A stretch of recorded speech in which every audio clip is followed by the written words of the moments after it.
तो आज का टॉपिक है स्टैटिस्टिक्स। तो स्टैटिस्टिक्स जो है वो 3 भाषाओं से मिलकर बना है। एक तो है लैटिन से, एक है इटालियन से, एक है जर्मन से और फ्रेंच में। 4 भाषाओं से, ठीक है, 4 लैंग्वेज का वर्ड।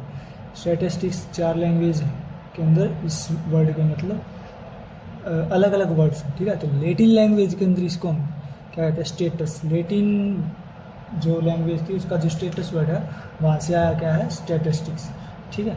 और जो इटालियन वर्ड है, इटालियन वर्ड मतलब स्टैटिस्टिका। इटालियन वर्ड का जो स्टैटिस्टिका है वहाँ से क्या निकल गया है, स्टैटिस्टिक्स। और तीसरी लैंग्वेज है जर्मन। जर्मन का जो स्टैटिस्टिक है, जर्मन वर्ड का जो स्टैटिस्टिक है वहाँ से निकल के आया है स्टैटिस्टिक्स, ठीक है। और जो फ्रेंच वर्ड है, फ्रेंच का स्टैटिस्टिक्यू, स्टैटिस्टिक्यू फ्रेंच वर्ड का जो स्टैटिस्टिक्यू है वहाँ से क्या निकल के आया है, स्टैटिस्टिक्स निकल के आया है, ठीक है। और इन सभी का एक ही मतलब है, यानी कि जो भी वर्ड थे, स्टेटस था यानी कि लैटिन शब्द का जो स्टेटस वर्ड है, इटालियन शब्द का जो स्टैटिस्टा वर्ड है, जर्मन का जो स्टैटिस्टिक वर्ड है, फ्रेंच का जो कि स्टैटिस्टिक वर्ड है, इन सभी का एक ही मतलब है। क्या मतलब है इन सभी का, वह पॉलिटिकल स्टेट। तो ये जो जितने भी वर्ड हैं, जो भी स्टैटिस्टिक्स के लिए टर्म के लिए यूज़ किए गए, इन सभी का एक ही मतलब होता है, वो होता है पॉलिटिकल स्टेट, ठीक है।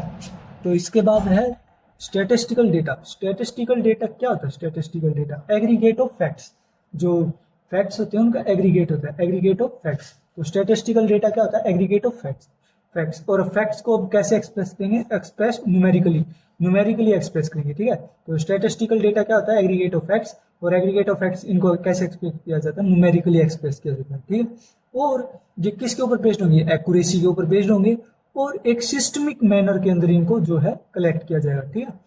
तो जो स्टैटिस्टिकल डेटा हुआ ये एक्यूरेसी के ऊपर बेस्ड होंगे और इसको एक सिस्टमिक मैनर के अंदर जो है कलेक्ट किया जाएगा। और ये क्या हुआ, एक न्यूमेरिकली एक्सप्रेस किया जाएगा। और ये सारी की सारी आखिरी में जाके क्या बनेंगे, फैक्ट। किसके फैक्ट, एग्रीगेट्स ऑफ फैक्ट्स, ठीक है। तो स्टैटिस्टिकल मेथड, तो स्टैटिस्टिकल मेथड्स क्या होते हैं, स्टैटिस्टिकल मेथड्स के अंदर क्या क्या आता है, कलेक्शन आता है, क्लासिफिकेशन आता है, टेबुलेशन आता है, प्रेजेंटेशन आता है, एनालिसिस आता है और इंटरप्रिटेशन आता है, ठीक है। क्या आता है, कलेक्शन आता है, क्लासिफिकेशन आता है, टेबुलेशन आता है, प्रेजेंटेशन आता है, एनालिसिस आता है और इंटरप्रिटेशन करते हैं। यानी कि जो स्टैटिस्टिकल मेथड है उसके अंदर जो है हम पहले डाटा को कलेक्ट करेंगे, फिर उस डाटा को हम क्लासीफाई करेंगे, तीसरा हम उस डाटा को टेबुलर फॉर्म के अंदर जो है टेबल बनाएंगे, चौथा उसको हम प्रेजेंट करेंगे, ओके। और पांचवा इसको एनालिसिस करेंगे, हमारे पास जो डाटा है उसको हम एनालिसिस करेंगे। और छठा लास्ट में हम क्या करेंगे, उस डेटा की इंटरप्रिटेशन करेंगे, ठीक है। तो इसके बाद है बायोस्टैटिस्टिक्स। तो बायोस्टैटिस्टिक्स क्या होता है, बायोस्टैटिस्टिक्स को बायोमेट्री भी कहते हैं। बायोमेट्री का मतलब होता है बायोलॉजिकल मेजरमेंट, ठीक है। तो हमारे पास वर्ड है बायोस्टैटिस्टिक्स। बायोस्टैटिस्टिक्स को और हम क्या कहते हैं, बायोमेट्री। तो बायोस्टैटिस्टिक्स को हम और क्या कहते हैं, बायोमेट्री। और बायोमेट्री का मतलब क्या, बायोलॉजिकल मेजरमेंट, ठीक है। तो नेक्स्ट है हमारे पास फंक्शन ऑफ स्टैटिस्टिक्स। तो जो स्टैटिस्टिक्स है उसके क्या क्या फंक्शन होते हैं, फंक्शन ऑफ स्टैटिस्टिक्स। तो क्या क्या फंक्शन होते हैं स्टैटिस्टिक्स के, तो ये फैक्ट को एक डेफिनेट फॉर्म के अंदर जो है रिप्रेजेंट करता है। डेफिनेट फॉर्म यानी कि उसको एक अच्छे से रिप्रेजेंट करता है, डेफिनेट फॉर्म के अंदर प्रेजेंट करता है। और जो हमारे पास बहुत सारी इंफॉर्मेशन हो, यानी मास इंफॉर्मेशन को ये क्या कर देता है, सिंप्लीफाई कर देता है, ठीक है। तो ये जो है कि पहला क्या था, डेफिनेट फॉर्म के अंदर किसको, फैक्ट्स को। जो हमारा ये स्टैटिस्टिक्स है ये फैक्ट्स को किसके अंदर रिप्रेजेंट कर देता है, प्रेजेंट कर देता है, डेफिनेट फॉर्म के अंदर रिप्रेजेंट कर देता है। और ये मास फिगर को क्या कर देता है, मास फिगर जो भी होता है यानी कि मास इंफॉर्मेशन जो हमारे पास होती है उसको सिंप्लीफाई कर देता है, ठीक है।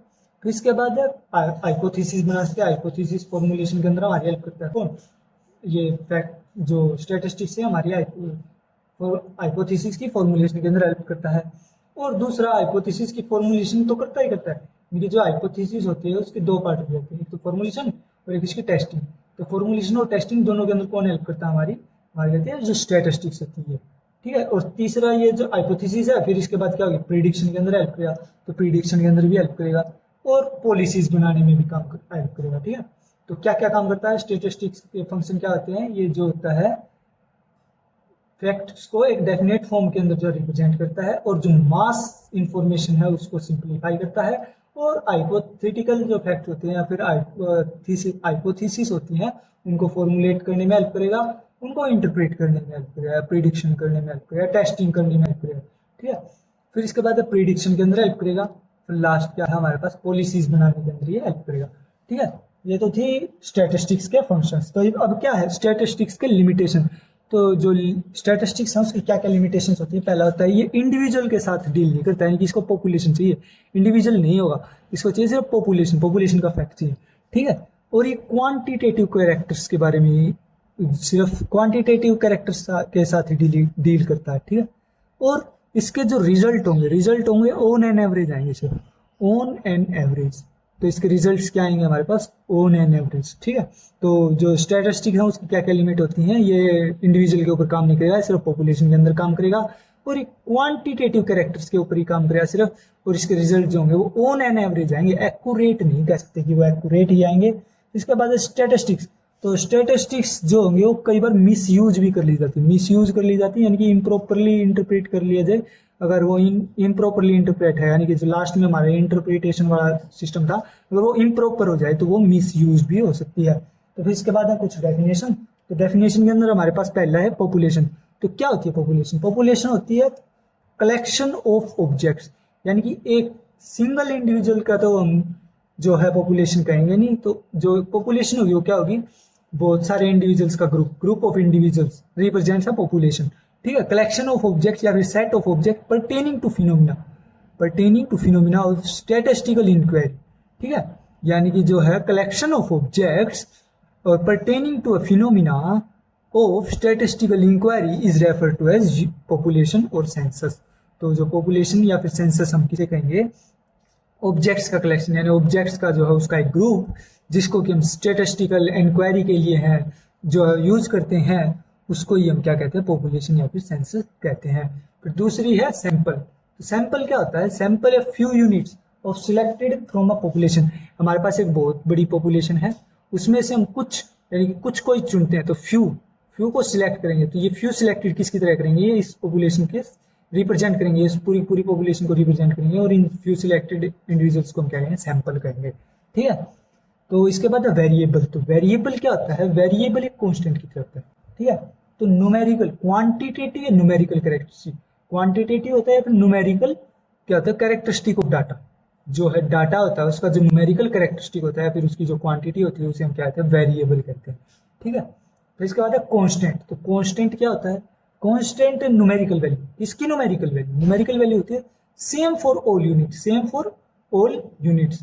तो ये जो कांस्टेंट होता है ये एक न्यूमेरिकल वैल्यू होती है जो कि एक पॉपुलेशन के अंदर सभी के लिए सेम होती है। यानी कि एक जो कांस्टेंट होता है वो एक पॉपुलेशन के अंदर जितने भी एनिमल्स हैं, जितने भी इंडिविजुअल हैं, उन सभी के लिए एक सेम न्यूमेरिकल वैल्यू होती है, उसे हम क्या कहते हैं, कांस्टेंट कहते हैं, ठीक है। तो इसके बाद एट्रीब्यूट। तो एट्रीब्यूट क्या होता है, हमारे पास नेक्स्ट क्या है, एट्रीब्यूट। तो एट्रीब्यूट क्या होता है, एट्रीब्यूट एक क्वालिटेटिव कैरेक्टर। तो क्वालिटेटिव कैरेक्टर जो होता है, किसी भी जो भी आइटम होता है, फिर जो भी इंडिविजुअल होता है, उसका जो क्वालिटेटिव कैरेक्टर है उसको हम क्या कहते हैं, एट्रीब्यूट कहते हैं।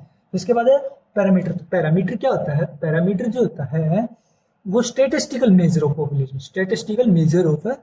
पॉपुलेशन, ठीक है, या फिर statistical measure pertaining to a population. तो उसे हम क्या कहते हैं, पैरामीटर। तो एक पॉपुलेशन है उसका जो स्टैटिस्टिकल मेजर, जिससे हम उसकी जो है उसके स्टैटिस्टिक्स को हम मेजर करते हैं, तो उसको हम क्या कहेंगे, पॉपुलेशन, पैरामीटर कहेंगे, ओके, पॉपुलेशन। तो उसे हम क्या कहेंगे, पैरामीटर। तो एक पॉपुलेशन है, उसका एक उसकी स्टैटिस्टिक्स को नापने के लिए जो स्टैटिस्टिकल मेजर यूज किया जाता है उसे हम क्या कहते हैं, पैरामीटर कहते हैं। इसके बाद है स्टैटिस्टिक। तो स्टैटिस्टिक क्या होता है, स्टैटिस्टिकल मेजर ऑफ सैंपल।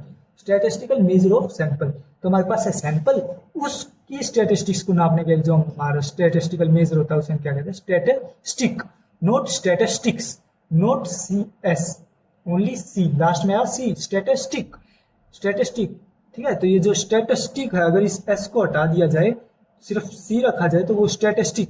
तो क्या होगा, सैंपल का जो स्टैटिस्टिकल मेजर होता है उस, यानी कि statistical measure for pertaining the sample, उसे हम क्या कहते हैं, स्टैटिस्टिक कहते हैं। तो इसके बाद है कंटिन्यूअस वेरिएबल।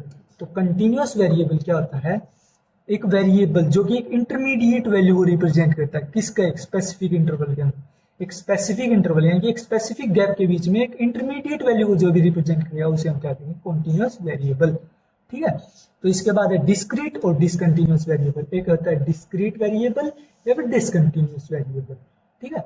तो डिस्क्रीट वेरिएबल या फिर डिसकंटिन्यूअस वेरिएबल क्या होता है, टेक ओनली इंटीग्रल वैल्यू, ये इंटीग्रल वैल्यू होती है, ठीक है। तो इंटीग्रल वैल्यू, वेरिएबल एक ऐसा वेरिएबल जो कि एक इंटीग्रल वैल्यू की तरह काम करे, जिसके अंदर की सिर्फ इंटीग्रल वैल्यू होते हैं, तो उसे हम क्या कहेंगे, डिस्क्रीट वेरिएबल या फिर डिसकंटिन्यूअस वेरिएबल। कंटिन्यूअस वेरिएबल क्या था, इंटरमीडिएट वेरिएबल। तो स्पेसिफिक इंटरवल के बीच में जो इंटरमीडिएट वैल्यू था, वेरिएबल था, वो क्या है, कांस्टेंट वेरिएबल बन गया। जो डिसकंटिन्यूअस या डिस्क्रीट वेरिएबल है वो क्या होता है, वो होता है इंटीग्रल वैल्यू वेरिएबल, जो कि एक इंटीग्रल वैल्यू की तरह काम की फॉर्म में हो, तो उसे हम क्या कहेंगे, डिस्क्रीट वेरिएबल या फिर डिसकंटिन्यूअस वेरिएबल, ठीक है।